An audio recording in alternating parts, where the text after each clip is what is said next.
All right, let's move on to the shuttle tank. Shuttle, as you know, drops the external tank. It gets targeted and it burns up before it re-enters. And we were talking in the last class about what happens, why does it happen, and so I went off and read a little bit about it. And a couple of things that are interesting. One is that it's the largest liquid oxygen, liquid hydrogen tank system that we've built with two compartments. The aft is liquid hydrogen, the initial part is the liquid oxygen, and the center part handles the electronics. It provides coupling to the shuttle and stiffness during the launch process.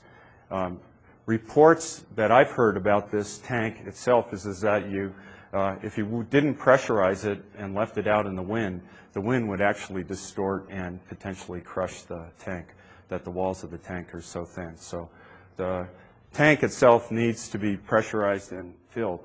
And you'll also notice the ratio of the forward liquid from the aft liquid.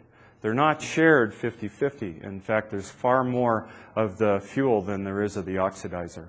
And that's called the mix ratio. So anytime we put two components together, two liquid components, they combine with different volumes, called the mix ratio. So I'll read quickly through this and describe what happens. So at almost 8 minutes, the main engines begin throttling down. I didn't know this. And they throttle down at 10% thrust per second, down to 65% thrust. And the reason they do this is to maintain a comfortable environment for the astronauts on board, to minimize the deacceleration at about 3 Gs, also for structural considerations. At the main engine cutoff, all the attitude control, meaning the roll, pitch, and yaw, are frozen, and all of the body dynamics and rate damping get transferred over to the attitude control system using a bipropellant thruster system on board the spacecraft. When the command gets sent to separate the tank doesn't immediately separate. In fact, a number of actions take place through the computing system. One is that there's a check to make sure that the engines, in fact, are off.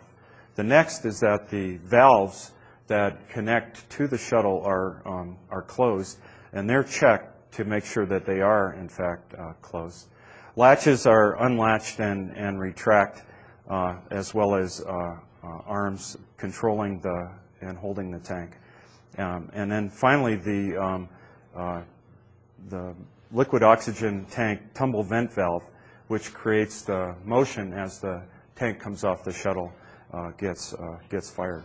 And so at the initiation of the orbit separation sequence, there's an approximate 11 seconds of mated coast before the orbiter and the external tank separate. And so if we take the coast time plus the 18 seconds of time after main engine cutoff, we start to see that just the process of releasing the tank and the sequence that has to get stepped through creates quite a bit of time between the actual main engine cutoff and the release. And that the external tank breaks up nominally for an East Coast launch over the Indian Ocean at about 185,000 feet. So that's the process of release sequence.